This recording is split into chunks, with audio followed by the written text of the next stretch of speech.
भाई और बहनों, मातृशक्ति को नमन। स्वामी जी के विराजने से हमारी सत्संग में 4 चांद लग गए। सत्संग का अर्थ होता है मोटे तौर पे ईश्वर भक्ति करना, ईश्वर के अंदर धीरे धीरे रुचि जागृत होना। ईश्वर सर्व गुणों की खान होता है, उनके गुण हमारे आवे, हम स्वयं ईश्वर बन जावें, ये सत्संग का मुख्य उद्देश्य होता है। और स्वयं भगवान बनाने की कला, यानी केवल ज्ञान प्राप्त कराने की कला, अध्यात्म विज्ञानी ज्ञानी पुरुष जिनका जो ज्ञान दर्शन, सम्यक ज्ञान दर्शन बहुत विशुद्ध स्थिति पर पहुंच गया। और हम सभी प्रार्थना करते हैं कि आने वाले भवों में आप केवल ज्ञानी बनकर के ईश्वर बने। स्वामी जी के प्रति समस्त श्रोताओं की तरफ से कृतज्ञता। जय सच्चिदानंद। जय सच्चिदानंद। स्वामी जी, ज्ञानी पुरुष की हाजिरी स्वयं अपना प्रभाव दिखाती है। दादा भगवान व्यक्ति का नाम नहीं होता है, दादा भगवान भीतर विराजमान शुद्ध आत्मा भगवान और हर जीवित प्राणी में वो विराजमान है। ऐसा कहने वाले अक्रम विज्ञानी दादा भगवान से आपको यह ज्ञान मिला, अध्यात्म विज्ञान सनातन सत्य मिला, और उनकी आप सनिधि में काफ़ी रहे। ऐसे हम उनकी सनिधि में नहीं रहे, खाली पुस्तकीय ज्ञान से पढ़ रहे हैं। उनकी सनिधि का आपने क्या प्रभाव महसूस किया, प्रत्यक्ष ज्ञानी पुरुष की सनिधि का क्या महसूस किया, थोड़े से संस्मरण बताइए, क्योंकि दादा भगवान सब में विराजमान है। अपना संस्मरण हम स्वयं जो है अपने अनुभव में लेवे, ऐसा बताइए। प्रश्न के लिए धन्यवाद। सबसे पहली बात यह है कि चेतना होना वो तो सभी जीवों के अंदर है, और चेतना की मूल क्वालिटी कहो, मूल स्वभाव कहो या अस्तित्व कहो, वो सब में इक्वल है। मगर चेतना का जो प्रागट्य है वो सब में अलग अलग है, और कीमत प्रागट्य की है। किसकी है? अभी कोई प्रश्न करता है कि भाई आत्मा तो सबके अंदर इक्वल है, क्वालिटी भी इक्वल है, अस्तित्व भी इक्वल है, और चैतन्यता भी इक्वल है, तो फिर उनका जो प्रागट्य होना वो क्यों डिफरेंस है? तो हमको मालूम होना चाहिए कि प्रागट्य होने का मतलब होता है अमास से पूनम होना। क्या बताया? मध्य से पूनम, अमास से पूनम। अमास का मतलब अंधेरा और पूनम का मतलब फुल मून। ये प्रागट्य होने की प्रक्रिया है। अंधेरे से प्रकाश की ओर जाना, हाँ, अज्ञान से ज्ञान की ओर जाना। हाँ, मगर ये प्रक्रिया जो है वो स्टेप बाय स्टेप प्रागट्य है। उसमें चंद्र छोटा बड़ा नहीं होता है, चंद्र तो वही का वही रहता है। उनका प्रागट्य क्या होता है? एकम, बीज, तीज, चौथ, पांचम, ऐसे करके पूनम में क्या हो जाता है? फुल मून हो जाता है। चंद्र कलाएं कहते हैं। चंद्र कलाएं, तो कला वो प्रागट्य है। क्या है? प्राकट्य।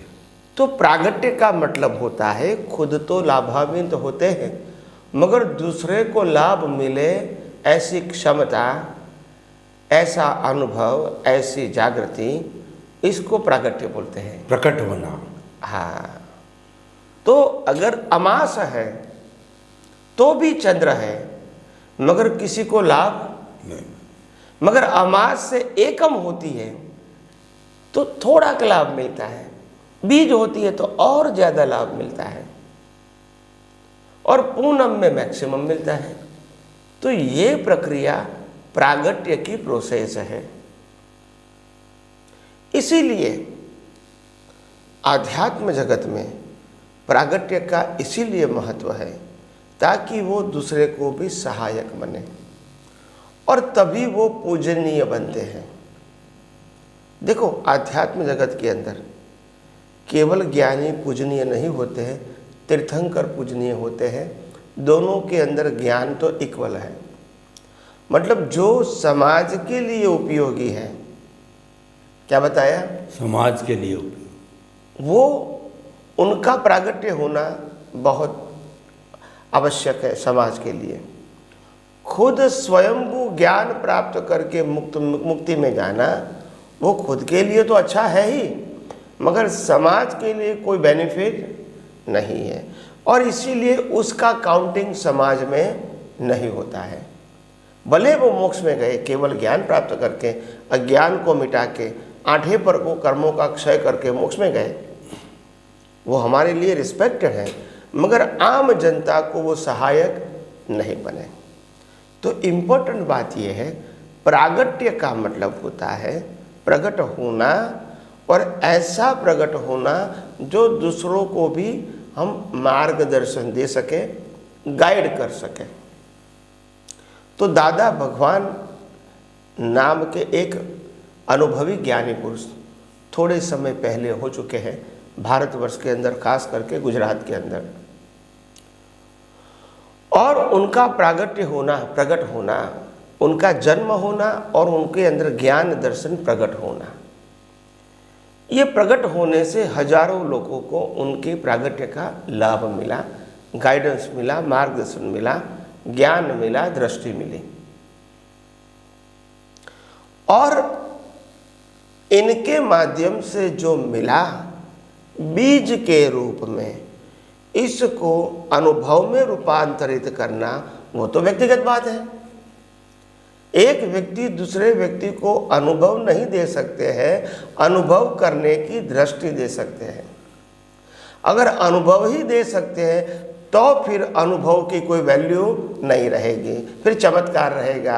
अगर मैं तीर्थंकर हूँ और मैं तुमको केवल ज्ञान की अनुभूति करवा सकता हूँ तो वो केवल ज्ञान की कोई वैल्यू नहीं है, फिर वो चमत्कार हो गया। नहीं, केवल ज्ञान ऐसा नहीं है। दुनिया की कोई भी व्यक्ति अगर समर्थ भी है और आपको दृष्टि देती है, फिर भी वो दृष्टि का उपयोग करके कुदरती कानून को समझे, ब्रह्मांड के रहस्य को समझे और मिथ्या ज्ञान, मिथ्या दर्शन, मोहनीय कर्म मिटाने का काम आपका स्वयं रहेगा, और उसी को अनुभव कहते हैं। चमत्कार को आध्यात्म मार्ग में अनुभव नहीं कहते हैं, चमत्कार को पाप पुण्य का फल कहते हैं। वो कोई बैलेंस की बात नहीं है। कोई चमत्कार सिद्धि आपको प्राप्त हो गई और आपने दुनिया को सिद्धि बताई, पुण्य खत्म हो गया, वो सिद्धि चली गई, ये कोई डेवलपमेंट की बात नहीं है। तो इसीलिए दादा भगवान नाम की एक व्यक्ति गुजरात में ज्ञानी पुरुष के रूप में हो गए, जिनके माध्यम से हमने भी ज्ञान पाया, दृष्टि पाई, आज्ञा पाया और आध्यात्म को समझने की मूलतः दृष्टि पाई। तो ऐसे महापुरुष जो जन्म लेते हैं, या तो उनका जन्म होता है हजारों व्यक्तियों को मार्गदर्शन देना, उनमें से very few people they can understand what they want to say, वो क्या कहना चाहते हैं, वो बहुत कम लोग समझते हैं। मगर हाँ, मास ऑफ पीपल को एवरेज ज्ञान तो मिलता है, जिससे कम से कम उसका थोड़ा बहुत उद्वगमन कहो या डेवलपमेंट होता है, इसमें कोई संशय नहीं है। मगर सभी लोग उनका हार्द समझ सकते हैं, उनका कहने का मकसद, सार या हेतु समझते हैं, इंटेंशन, वो सब समझ नहीं पाते हैं। मगर उनकी बताई हुई बातों को रिचुअल्स के रूप में, पुरुषार्थ के रूप में, क्रिया के रूप में फॉलो जरूर कर सकते हैं। तो इसीलिए विज्ञान बहुत गहन विषय है, अनुभूति का विषय है, और मैं समझता हूँ अनुभूति के अंदर इतनी गहराई है। शून्य से पूर्ण की अनुभूति है। क्या है? शून्य से पूर्ण। अभी लोग कहेंगे शून्य से पूर्ण की अनुभूति का मतलब क्या है? अगर दुनिया आपके आंखों के सामने है और दुनिया के अंदर सत्ता, संपत्ति, संबंध, साधन और व्यवहार और विविधता, वैरायटीज भी है, लक्ष्मी भी है, परिवार भी है, साधन भी है, बुद्धि धन भी है, इतना सारा होने के बावजूद अगर आपकी दृष्टि में ये सब कुछ शरीर के साथ अगर शून्य दिखता है, वही आपकी पूर्ण दृष्टि है। अगर कोई वैल्यू समझ में आती है आपकी दृष्टि में, वही आपकी अपूर्ण दृष्टि है। गलत नहीं है, अपूर्ण है। अभी आप कहोगे कि शून्य और पूर्ण में क्यों इतना अंतर है? तो सिंपल बात है, जब आत्मा के सिवाय इस दुनिया में ज्ञान जैसी कोई चीज ही नहीं है, और ज्ञान नहीं है तो फीलिंग नहीं है और अनुभूति भी नहीं है, वही तो जड़ता है। तो जड़ता से क्या मतलब है? अपूर्णता। अगर आपको 100 अरब रुपया का भी डायमंड दे दिया गया, आप क्या करोगे? क्या करोगे? रोटी चावल तो वही खाना है, कपड़ा वही पहनना है, हवा और पानी वही लेना है, छोटा मकान हो तो बड़ा मकान बना देंगे, नौकर चाकर नहीं है तो नौकर चाकर लगा देंगे, मगर हमको तो वही जीवन जीना है ना। तो फैसिलिटी मिलना is not is equal to happiness. Happiness अनुभव किया जाता है, हैप्पीनेस साधन और संपत्ति संबंधों से प्राप्त नहीं होती है। साधन, संपत्ति, संबंध जीवन जीने का और जीवन चलाने का साधन है, कर्मों की भुगतान का साधन है, वो हैप्पीनेस का साधन नहीं हो सकता है। मगर हम ऐसा मानते हैं कि दुनिया की ये चीज के बिना मेरे को चलेगा नहीं, बस यही तुम शून्य हो, यही तुम शून्य हो। क्योंकि ज्ञानी पुरुष फरमाते हैं, आज तक निगोज से लेके अभी तक आत्मा की हाजिरी होने के बावजूद भी आपने आत्मा को ही शून्य माना था और इसीलिए यह इतना भव भ्रमण हुआ। अभी आपको संसार को शून्य नहीं मानोगे, वहां तक आत्मा की अनुभूति नहीं होगी। तो कई लोग कहते हैं कि स्वामी जी, क्या हम आत्मा को मानते हैं और व्यवस्थित शक्ति या कुदरती रचना को मानते हैं, और जितना मानेंगे, जितना उपयोग करेंगे, जितना अनुभव करेंगे विज्ञान का, क्या इतना आत्मा का अनुभव होगा? तो आध्यात्म विज्ञान कहती है नहीं, ये अज्ञान को मिटाने का मार्ग है। क्या है? अज्ञान को मिटाने का। और अज्ञान मिटना ही आत्मा की अनुभूति है। मगर कई लोग ऐसे शुल्क भाषा में बिना सोचे समझे श्रद्धालु व्यक्तियों के सामने बोल लेता है कि हमको आत्मा का अनुभव हुआ है। आप समझे ना? मगर वो नहीं समझते हैं कि you check the whole history, कभी किसी को, केवल ज्ञानी या तीर्थंकर को भी केवल ज्ञान की अपूर्ण अनुभूति अगले अवतार में थी, ऐसा कोई जगह नहीं है। और जिसको केवल ज्ञान हुआ उसी समय फुल फॉर्म में हुआ। क्या हुआ?